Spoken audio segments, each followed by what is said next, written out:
नमस्कार,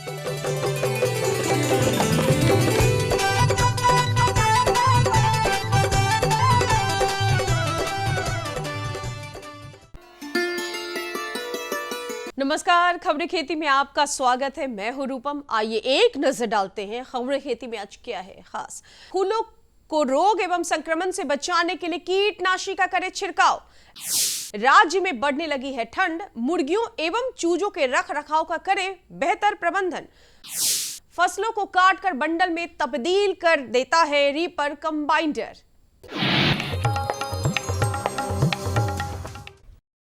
उद्यान विभाग खेतों से बाजार तक सब्जी एवं फल पहुंचाने के पारंपरिक तौर तरीके में व्यापक बदलाव करते हुए उसे हाईटेक बनाने की तैयारी में है। इसी कड़ी में मुख्यमंत्री बागवानी मिशन योजना के तहत वैशाली जिले में फूल, फल एवं सब्जियों की खेती करने वाले किसान भाइयों को plastic crate, fruit trap bag, leno bag एवं मशरूम किट अनुदानित दर पर उपलब्ध कराया जाएगा। जिले में किसानों के बीच 5000 कैरेट एवं 13,500 मशरूम किट बांटने का लक्ष्य निर्धारित किया गया है।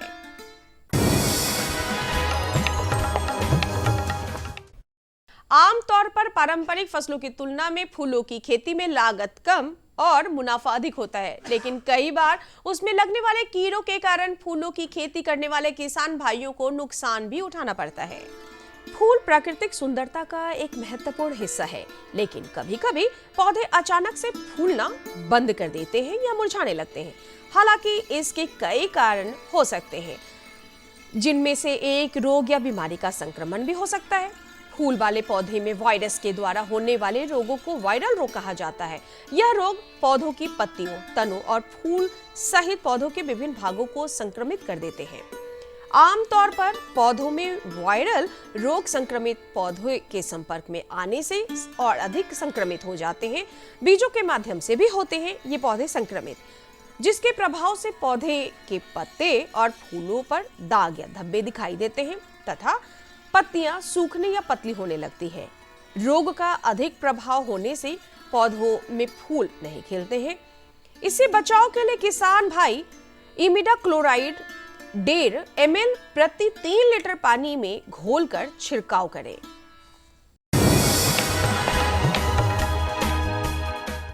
मुर्गी पालक किसान भाइयों, अभी का वातावरण में नमी की मात्रा काफी अधिक बढ़ गई है। यह नमी मुर्गियों एवं चूजों के स्वास्थ्य के लिए हानिकारक हो सकती है, इसलिए इन दिनों आप अपने फार्म को नमी रहित रखने की कोशिश करें। राज्य में ठंड अब धीरे धीरे बढ़ने लगी है। ऐसे में इस मौसम में चूजों एवं मुर्गियों को ठंड लगने से सर्दी खांसी जैसी बीमारियों का खतरा काफी बढ़ जाता है।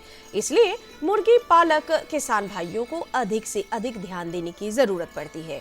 चूजों एवं मुर्गियों को ठंड से बचाने के लिए पोल्ट्री फार्म को गर्म रखें और जरूरत पड़ने पर बिजली बल्ब का प्रयोग भी करें। चूजों को शेड के अंदर रखने से पहले फर्श की ऊपरी सतह को भूसे के बिस्तर से ढक देना चाहिए। यह वातावरण में तापमान को संतुलित भी रखता है और नमी को सोखकर वातावरण को सूखा बनाता है। बैगन सोले में नैसी जाति का फसल है, जिसे किसान भाई पूरे वर्ष उगा सकते हैं। आमतौर पर इसकी खेती सब्जी के लिए की जाती है। खाने में स्वादिष्ट होने के साथ साथ इसमें विटामिन ए और बी के अलावा कैल्शियम, फास्फोरस और आयरन जैसे खनिज भी पाए जाते हैं। बैगन के उन्नत प्रभेद में स्वर्ण प्रतिभा, स्वर्ण मोहित, स्वर्णमणि, स्वर्ण नीलिमा एवं स्वर्ण अभिलम है, जिसकी खेती कर किसान भाई अच्छा मुनाफा भी प्राप्त कर सकते हैं।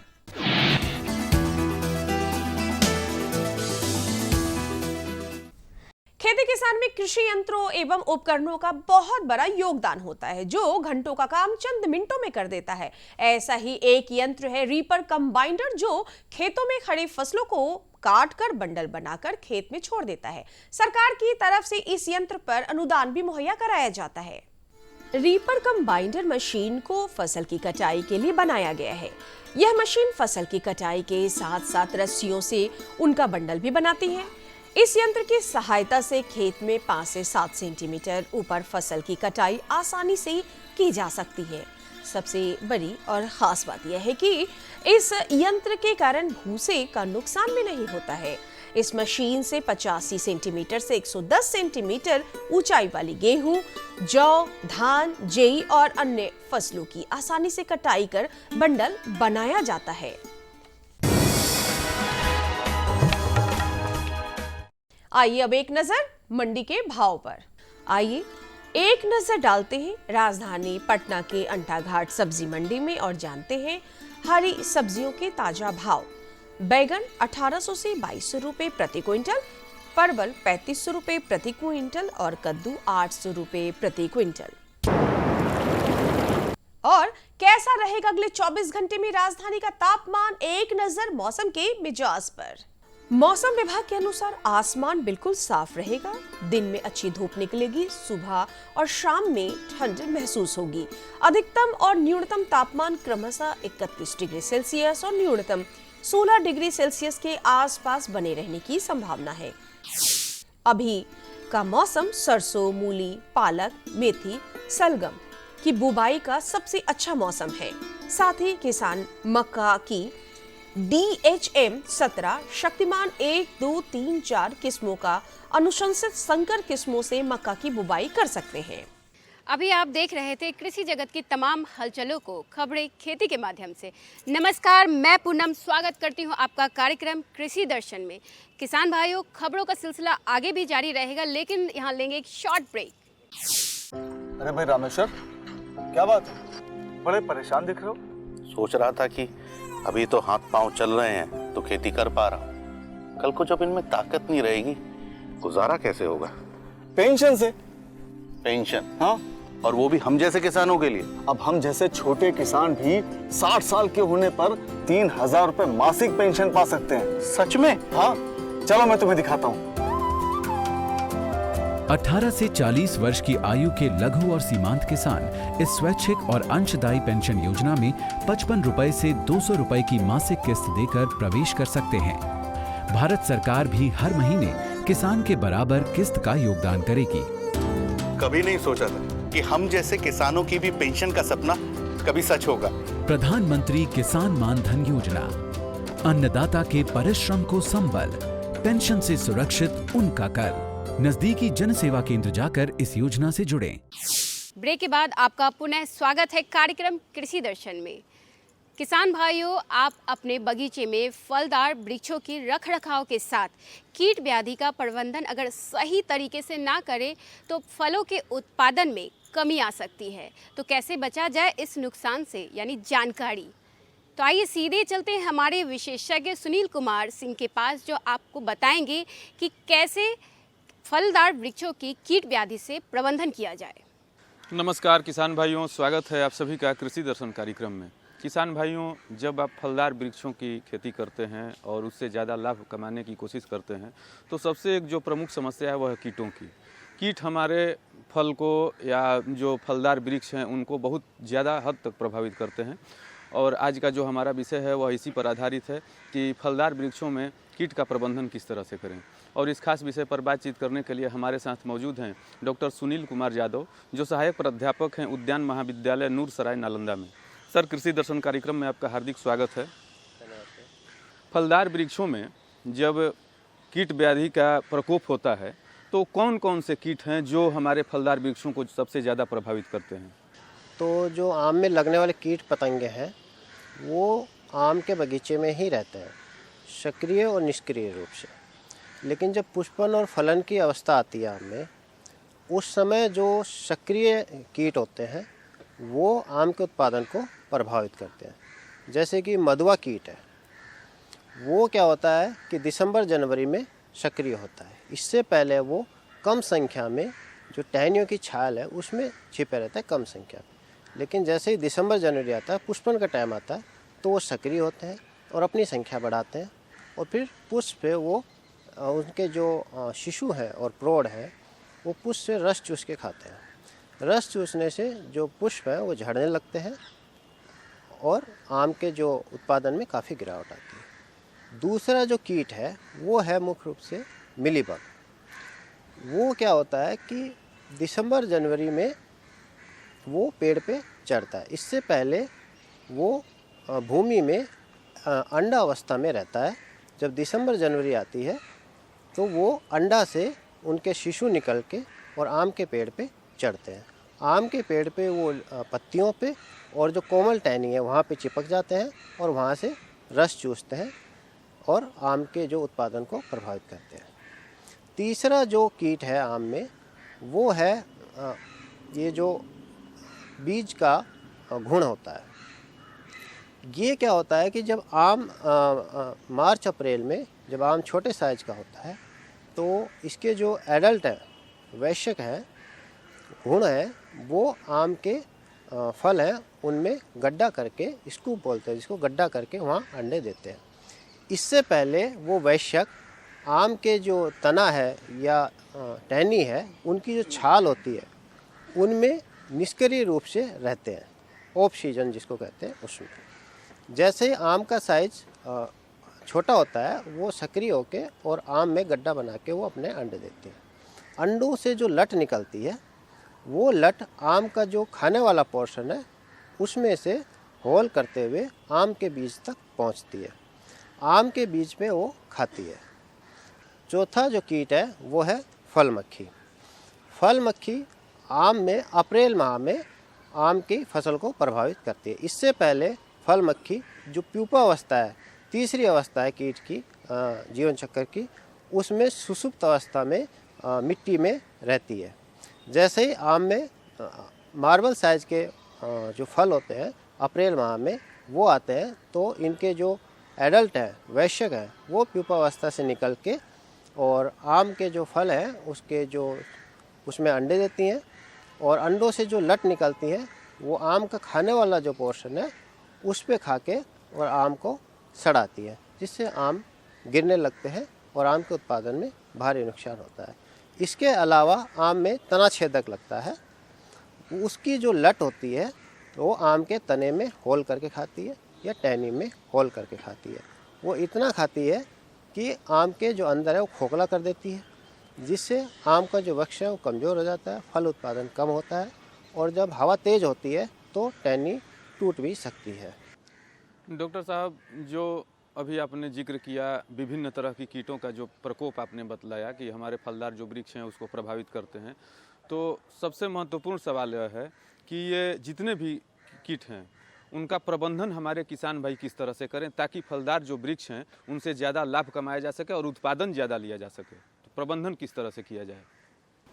प्रबंधन की बात करें तो हमको एकीकृत कीट प्रबंधन पर ध्यान देना चाहिए, न कि केवल इंसेक्टिसाइड या कीटनाशक का उपयोग करना चाहिए। मधुआ कीट की बात करें तो इसमें प्रूनिंग बहुत ही महत्वपूर्ण है क्योंकि आम के बगीचे में हवा का आदान प्रदान ठीक से होना चाहिए और लाइट का प्रवेश भी ठीक से होना चाहिए और नमी भी अच्छी बनी रहनी चाहिए, ज़्यादा नहीं बनी रहनी चाहिए। अगर ये नमी ज़्यादा होती है तो आम के बगीचे में मधुआ कीट का प्रकोप ज़्यादा होता है। तो नवंबर माह के पहले सघन बगीचा है आम का तो उसकी प्रूनिंग कर देनी चाहिए, कटाई छटाई कर देनी चाहिए जिससे आम में हवा का प्रवेश भी अच्छा हो और नमी भी ज़्यादा ना बनी रहे। एक तो ये हो गया।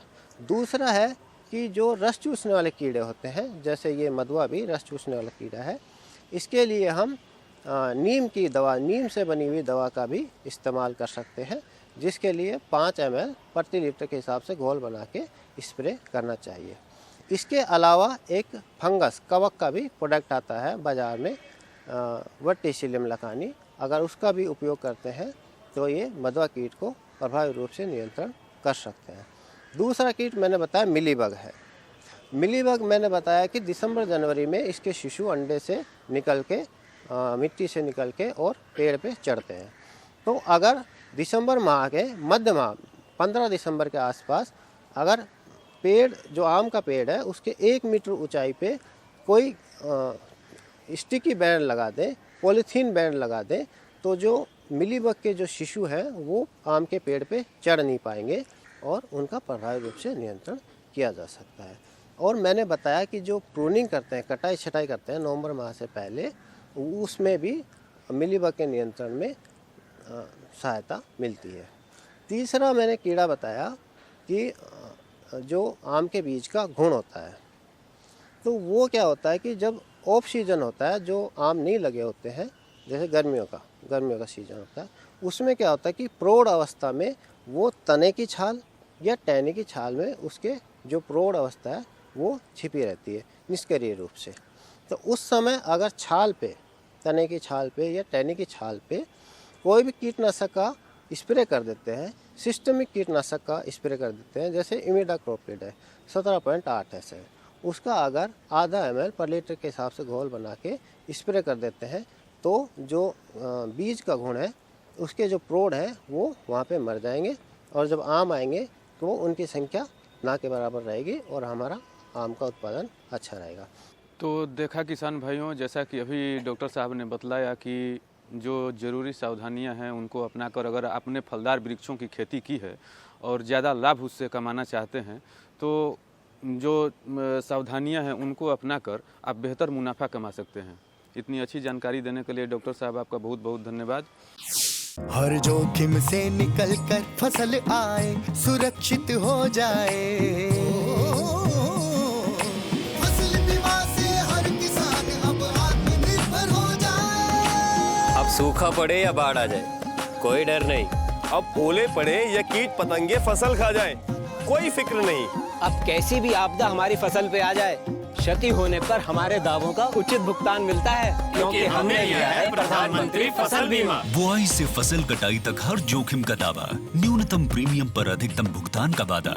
योजना से हर साल जुड़ रहे हैं 5 करोड़ से ज्यादा किसान। अब आपकी है बारी। नजदीकी कृषि कार्यालय, सहकारी समिति, बैंक शाखा, अधिकृत बीमा कंपनी या जन सेवा केंद्र में स्वेच्छा से करा सकते हैं पंजीकरण। फसल बीमा पोर्टल या फसल बीमा ऐप द्वारा भी किया जा सकता है पंजीकरण। प्रधानमंत्री फसल बीमा योजना, आपकी फसलों का संपूर्ण सुरक्षा कवच। कृषि एवं किसान कल्याण मंत्रालय, भारत सरकार। किसान भाइयों, तो देखा कैसे फलदार वृक्षों में कीट व्याधि से प्रबंधन किया जाए। अब बढ़ते हैं हमारे अगले विषय की ओर। किसान भाइयों, यह तो हम सभी जानते हैं पशुपालन कितना महत्वपूर्ण होता है हम पशुपालक किसान भाइयों के लिए, खासकर बकरी पालन।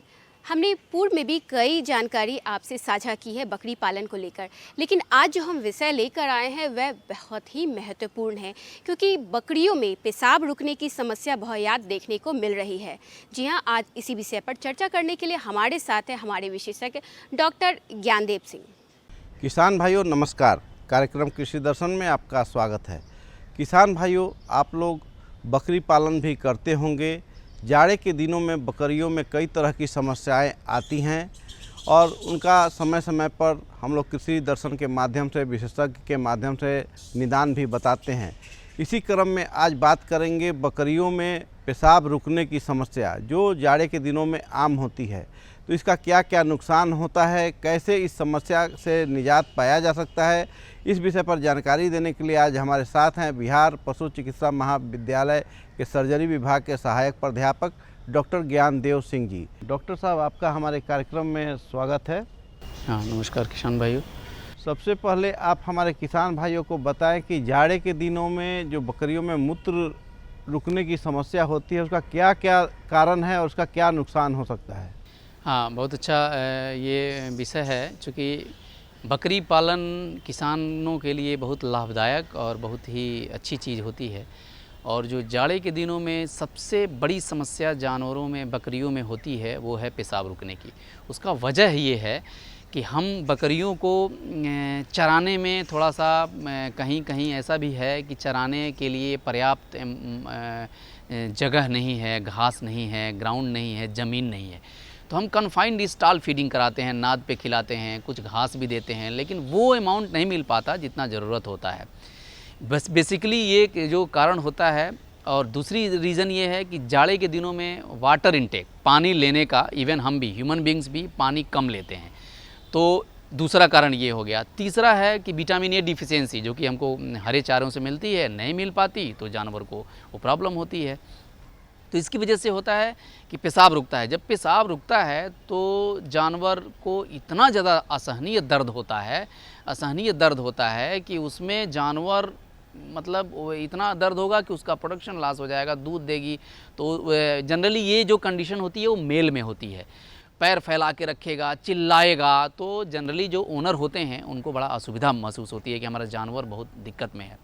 इस तरह की चीज़ों में जनरली एक चीज़ बहुत ज़रूरी है जो ध्यान में रखना चाहिए।